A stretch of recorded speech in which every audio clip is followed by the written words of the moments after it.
10 ತಿಂಗಳಾಗಿದೆ ಒಂಟಿ ಮನೆ ಅಂತ ಹೇಳಿ BBMP ಇಂದ 5 ಲಕ್ಷ ರೂಪಾಯಿ ಫಲಾನುಭವಿಗಳಿಗೆ ಕೊಡ್ತಾರೆ. ಫೌಂಡೇಶನ್ ಹಾಕಿದ್ರೆ 1.25 ಲಕ್ಷ, ಟಿಂಟಲ್ ಹಾಕಿದ್ರೆ 1.25 ಲಕ್ಷ, ರೂಪ್ ಹಾಕಿದ್ರೆ 1.25 ಲಕ್ಷ, ಪೂರ್ತಿ ಫಿನಿಶ್ ಮಾಡಿದ್ಮೇಲೆ 1.25 ಲಕ್ಷ 5 ಲಕ್ಷಗಳು ಕೊಡ್ತಾರೆ. ಅಧ್ಯಕ್ಷ, ಫೌಂಡೇಶನ್ಗೂ ಕೊಡ್ಲಿಲ್ಲ, ಲಿಂಟ್ಲ್ಗೂ ಕೊಡ್ಲಿಲ್ಲ, ರೂಪ್ಗೂ ಕೊಡ್ಲಿಲ್ಲ, ಫಿನಿಶ್ ಆದ್ರೂ ಇನ್ನೂ ಕೊಟ್ಟಿಲ್ಲ. ಅವರು BBMP ನ ಅಲದು ಫಲಾನುಭವಿಗಳು ಏನು ಸರಿಯಾದ ಉತ್ತರ ಸಿಗ್ತಾ ಇಲ್ಲ. ಹಣ ಇಟ್ಟಿದಾರಾ ಇಲ್ವಾ ಏನೂ ಇಲ್ಲ.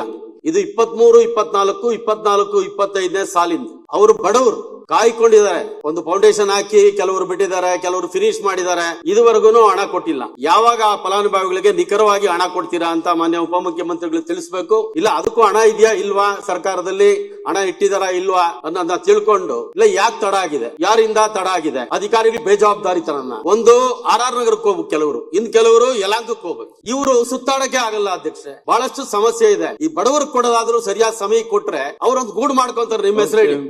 ಅದಕ್ಕೋಸ್ಕರ ಯಾವಾಗ ಕೊಡ್ತೀರಾ, ಏನ್ ಮಾಡ್ತೀರಾ ಅದನ್ನ ಕರೆಕ್ಟ್ ಆಗಿ ನಿಖರವಾಗಿ ಉಪಮುಖ್ಯಮಂತ್ರಿಗಳು ತಿಳಿಸಬೇಕು ಅಧ್ಯಕ್ಷ. ಮೊದಲೆಲ್ಲ ಆನ್ಲೈನ್ ನಲ್ಲಿ ಅರ್ಜಿ ತಗೊಂತಿದ್ರು, ಕಟ್ಟಿರೋ ಮನೆಗೂ ತಗೊಂಡ್ಬಿಡ್ತಾ ಇದ್ರು. ಈಗ ಏನಾಗಿದೆ, ಆನ್ಲೈನ್ ನಲ್ಲಿ ಅರ್ಜಿ ತಗೊಂಡು ಫೌಂಡೇಶನ್ ಹಾಕಿದ್ರೆ ಒಂದು ಕಮಿಟಿ ಮಾಡಿದ್ದಾರೆ ಸೆಲೆಕ್ಟ್ ಮಾಡಕ್ಕೆ. ಈ ಫಲಾನುಭವಿಗಳನ್ನ ಸೆಲೆಕ್ಟ್ ಮಾಡಕ್ಕೆ joint commissioner, executive engineer, chief engineer, ಸ್ಥಳೀಯ ಶಾಸಕರು ಎಲ್ಲರೂ ಸೇರಿ ಒಂದು ಸಮಿತಿ ಮಾಡಿದ್ದಾರೆ. ಆ ಸಮಿತಿಯಲ್ಲಿ ಪಾಸ್ ಆದವರು ಫೌಂಡೇಶನ್ ಹಾಕಿದ್ರೆ ಅಲ್ಲಿ ಲೋಕಲ್ ನ AWE ಮತ್ತೆ ಎಕ್ಸಿಕ್ಯೂಟಿವ್ ಇಂಜಿನಿಯರ್ ಹೋಗಿ ಫೋಟೋ ಹಿಡಿದು ಅಲ್ಲೇ ಅಪ್ಲೋಡ್ ಮಾಡಬೇಕು. ಅಲ್ಲೇ ಅಪ್ಲೋಡ್ ಮಾಡಿದ್ರೆ ಅದು ಪಾಸ್ ಆಗೋದು ಬಿಲ್. ಆ ಸಿಸ್ಟಮ್ ಎಲ್ಲ ತಂದಿದ್ದಾರೆ. ಈಗ ಇದ್ರಲ್ಲಿ ದುರುಪಯೋಗ ಆಗಬಾರದು ಅನ್ನೋ ದೃಷ್ಟಿಯಿಂದ ಇಲ್ಲಿ ನಮ್ಮಲ್ಲಿ 134ರಲ್ಲಿ ಸುಮಾರು 100 ಫಿನಿಶ್ ಆಗಿದೆ. ಹೋಗಿ ಫೋಟೋ ಹಿಡಿಯಕ್ಕೆ ನಮ್ಮಲ್ಲಿ ಎಕ್ಸಿಕ್ಯೂಟಿವ್ ಇಂಜಿನಿಯರ್ ಇಲ್ಲ, AWE ಇಲ್ಲ, 11 ಜನ AE ಇಲ್ಲ. ಇದು ಸಮಸ್ಯೆ.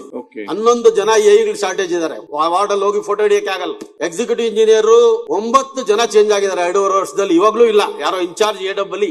ಈ ಪರಿಸ್ಥಿತಿಯಲ್ಲಿ ಆ ಕಾರ್ಪೊರೇಷನ್ ಯಾವ ರೀತಿ ಕೆಲಸ ಮಾಡ್ತದೆ, ಅದಕ್ಕೋಸ್ಕರ ದಯಮಾಡಿ ಮುಖ್ಯಮಂತ್ರಿಗಳು ಬೆಂಗಳೂರಿನ ಸ್ವಲ್ಪ ವಿಶೇಷ ಗಮನ ಕೊಟ್ಟು ಇಂಥದ್ನೆಲ್ಲ ತ್ವರಿತವಾಗಿ ಆ ಬಡವರಿಗೆ ವ್ಯವಸ್ಥೆ ಮಾಡಬೇಕು ಅಂತ ನಾನು ನಿಮ್ಮಲ್ಲಿ ವಿನಂತಿ ಮಾಡ್ತೀನಿ.